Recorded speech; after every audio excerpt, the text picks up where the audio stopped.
In this video, we're going to explore the idea of eigenvectors and eigenvalues in GeoGebra, so in a visual way. So, you hear those words and they're kind of fancy, sometimes intimidating, but there's really just some simple geometry that can help you at least understand conceptually what's going on. So here I am at GeoGebra's website. I'm going to click on calculators, go to calculator suite. We have a very nice canvas.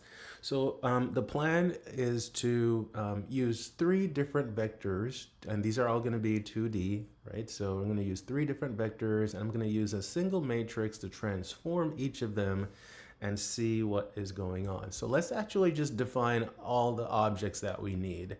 So I'm going to start with the vectors. So I'm going to use V1, and V1 is just going to be the vector. And I'm going to have each of these, so vector, I'm going to have them each as position vectors. So starting at 0, 0, and then comma, and then for the first one, I'm going to use as 1, 1. So there is that vector there. In a second, I might turn some of them on and off, but this is V1, right? And you can see the name attached there. Let's do something similar. Now, let's do V2. So we got vector, and then let's 0, 0. And the next one I'm going to use is 1, 2, right? So 1, comma 2. So pretty similar, right? So there's that one. And then let's do V3. And if you see the pattern, if you're good at pattern recognition, I know I'm not being super sneaky here. I'm going to do a third vector, 1, comma 3. All right. So there they are. Kind of a mess. But if you want, you can turn them off for now. So there's V1. So now let's use the matrix of my choice. And again, there's nothing special about this particular matrix on the surface anyway. So I'm going to call it A. And then for matrices in GeoGebra, I like to use the braces. So it's going to be brace, and then I'm going to need several sets of braces for each row. So I'm just going to use a 2x2 example. So my first row is just going to be 1, 1. So it's going to be 1, comma 1. And then the second row, so I got to get out of that brace, and then do another brace, and then it's going to be -3, comma 5, and then just do enter. There you go.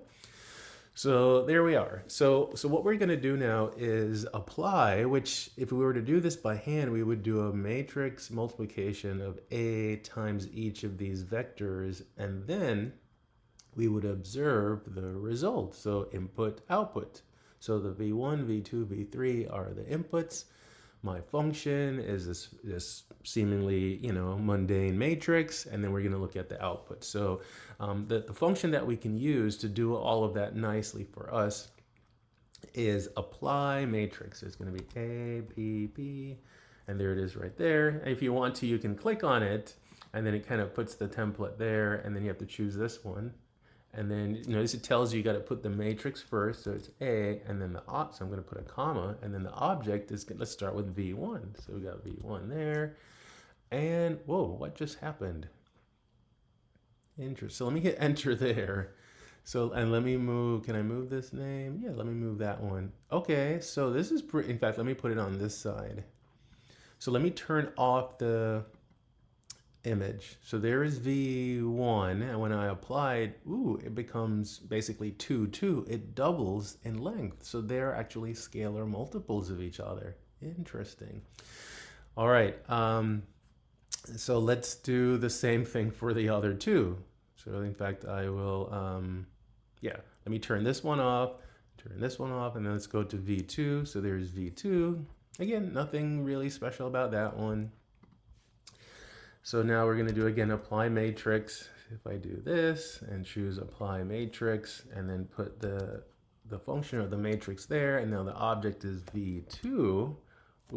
Okay. So that one, the result is a little bit different. Let me go ahead and do enter there.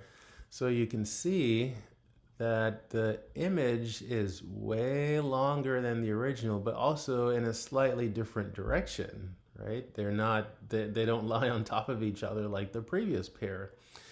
All right, and then let's do the last one. So again, we want to transform this time V3. So let me turn this off, turn this one on, and turn that one off. And then let's do, again, apply matrix.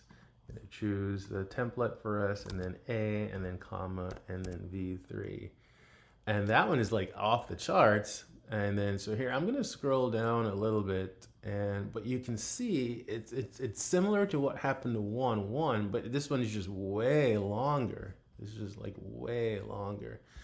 So hopefully you can see what's going on is that some of these vectors, they have a special property that when you apply the matrix to that in the form of a linear transformation, the result is just a scalar multiple of what you started with, right? And then if you wanted, now if you tried to do all three, you'd probably, it might get a little bit messy, but you might want to do different colors, so for instance, if you wanted to change this color, I'll just use this one as an example. And then let's say make it red, and then make this one also red. Let's change this one, make that one also red. They're kind of related to each other. And then if you did, let's do the one that isn't an eigenvector because it changes both the length and the direction. So let's do these two, and then make both of those. So those two that are in black kind of stand out already. But if you just look at this picture, and if you want to, you can take off the labels and things like that, so it's a little cleaner. But you can see just geometrically that for eigenvectors, which are the ones that are in red, they're just scalar multiples of each other. The vectors lie entirely on top of each other, or they could be in a complete opposite direction. Whereas the ones that are not eigenvectors, geometrically, when you transform a vector that's not an eigenvector, you're going to change not just the length, but also the direction. All right?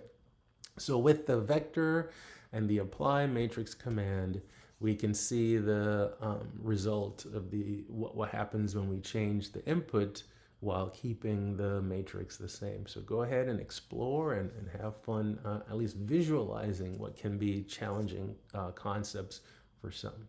I'll see you in the next video.